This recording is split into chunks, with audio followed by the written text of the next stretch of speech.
Welcome back, guys. Dr. Derek King here with YourBrainChild.org, educating parents for student success. Today's topic is going to be great. It's going to be fun. It's about the huge advantages of raising a student athlete and the one disadvantage, but how to overcome it and beat the odds. So if you have a child who plays a sport, or if you're an athletic director or a coach, grab something to write with and even grab that child and let's get started.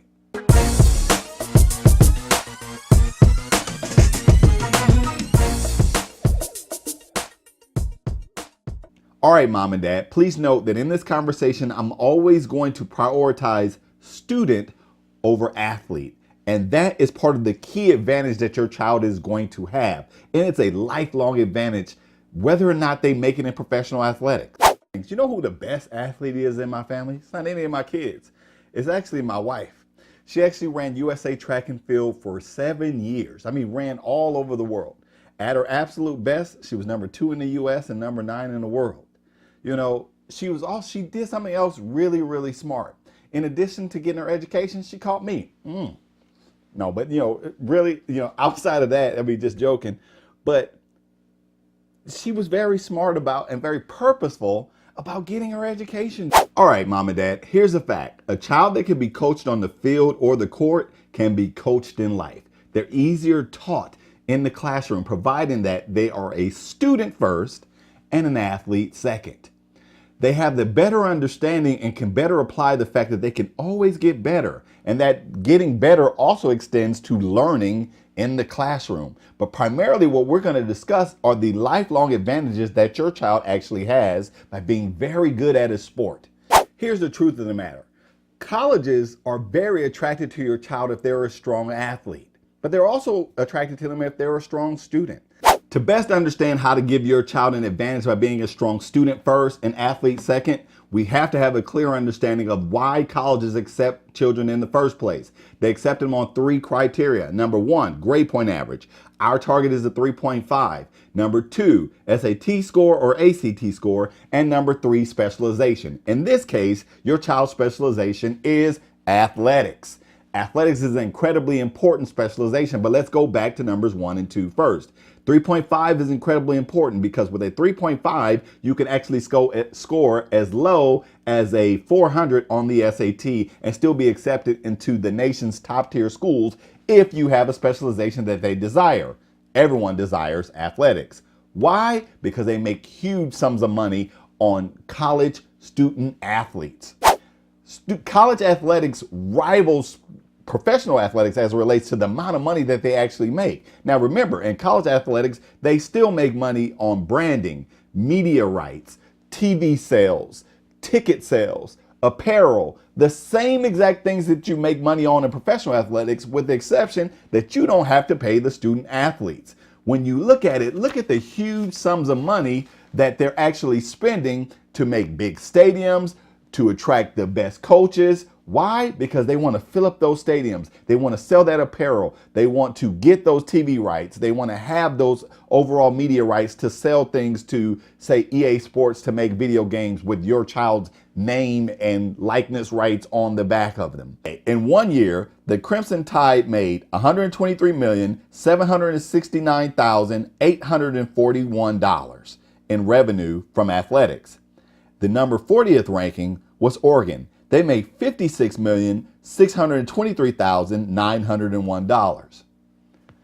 That's because your child can play a sport very well and they chose your child. That's why that athletic specialization sticks out so much. Now, while the chances of your child making it to professional athletics are actually less than 1%, and you'll see me discuss those later on in this discussion, the chances of them actually making it to college athletics is actually pretty decent.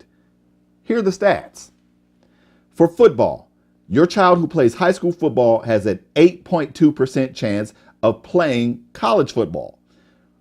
Baseball, they have an 11.5% chance of playing college baseball. Any high school player playing basketball has a 6.1% chance of playing college basketball. For soccer, it's 9.1, hockey, 12.3, track and field, 5.2, wrestling, 3.6, gymnastics, 19.1, that's almost 1 in 5 chance, fencing, which is the highest, 29.7%, lacrosse, 13%, and golf, 8%. Now, those percentages are also improved if they play two sports. So, for example, some sports pair very well, like football and wrestling, football and track and field, basketball and track and field, soccer and track and field. A lot of those things pair well, which actually increases your chances if your child is a two-sport athlete. While the chances of your child making it to college to play their sport aren't that bad, and that's from Division I all the way down to community college, the chances of them making it into professional athletics are pretty remote. It's almost like hitting the lottery. And some of the statistics I'm going to actually show you is the equivalent of being able to flip a coin 8 times and hit heads, or taking an IQ test and having an IQ test higher than every PhD in the United States. The chances of a high school senior going on to play in the NBA are 0.03%. That's 0.03%. For the WNBA, that's 0.02. That's 0.02%. The NFL, 0.09. Major League Baseball, 0.08. The National Hockey League, 0.4. That's nearly 0.5%. Now, just like you're very purposeful regarding taking your child to practice, whether it's basketball, football, baseball, soccer, you have to be very purposeful regarding them being a student first and an athlete second. Why? Because colleges aren't accepting your child because they care about their student status. They're accepting them because they care about their athletic status. But you can give your child an advantage to leverage their ability to enter college and someone else pay for it and get into a high-paying career field. The career fields that I actually suggest your student athlete major in are law. That way they can go into sports agency and be a sports agent if it doesn't work out in professional athletics. Sports medicine of some type or kinesiology. That way they can always stay within the sports field because anyone who's around athletics understands that people get hurt.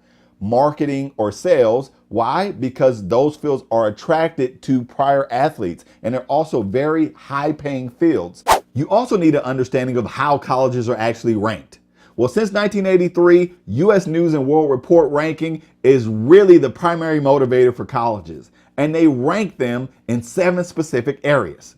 And those areas are graduation and retention, 22.5%, undergraduate academic reputation, 22.5%, faculty resources, 20%, student selectivity, that's the SAT scores, ACT, GPA, that's 12.5%. Financial resources, 10%. That is their per pupil spending.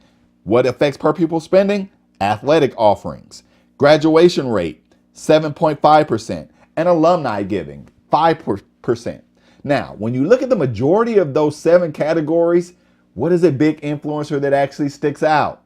The revenues that are actually made from athletics. The revenues made from athletics allow additional pupil offerings. They allow you to build additional buildings to provide more areas for research. They allow you to attract the absolute best professors you can. Why? Because you can pay them more. Because believe me, if you're making over $100 million annually on your athletics, you could pay professors. You could pay top tier professors. And what you have to constantly talk to your child about is that while the college is going to put athletics in front of their academics, your child has to make sure that they use athletics to prioritize their academics. And what I mean by that is they need to make sure they're going to class. They need to make sure they're getting to classes, even though, practice is prioritized. They need to make sure that they're taking online classes, Saturday classes, whatever they can do. And they can also make sure that they can get the proper tutoring. Why? Because if they're a star athlete, they will get any academic support, providing that they force that support. Understanding the concept of how to give your child an advantage of being a strong student athlete requires you to really grasp this specific idea. It's like having a strong right arm without having a strong left arm. Well, you want them to be a strong student and a strong athlete, because being a strong student athlete will allow the athletics to open the door and allow being a strong student to have them go through it and to continue to open doors for the rest of their lives. Athletics happens to be a huge specialization, one that motivates colleges to say yes to your child. Even if it's Harvard, Stanford, Yale, doesn't really matter. The athletic specialization encourages a yes. Just as I mentioned, when my wife was done, she beat the odds. She got everything that she wanted to get out of them. She got a chance to, perform her athletic career. She still holds a lot of records. She held their Billie Jean King Award. She still holds a lot of records, to be honest with you, all across the United States and a lot of places that she actually ran. She was a 100-meter hurdler. But she got something for herself, something that was lifelong. As I mentioned before, you use your athletics to open the door. You use your academics to go through that door and open up the rest of the doors for the remainder of your life. I really hope this video helped you to help your child or help the kids that you're coaching or the kids that you're overseeing as an athletic director, because my main purpose is that you leverage your child's ability, both their athletic ability and their academic ability, and reinforce the academic ability over everything, because in the end, that's how they're going to eat. Whether they're an athlete first, they're going to still be a professional athlete at athletics.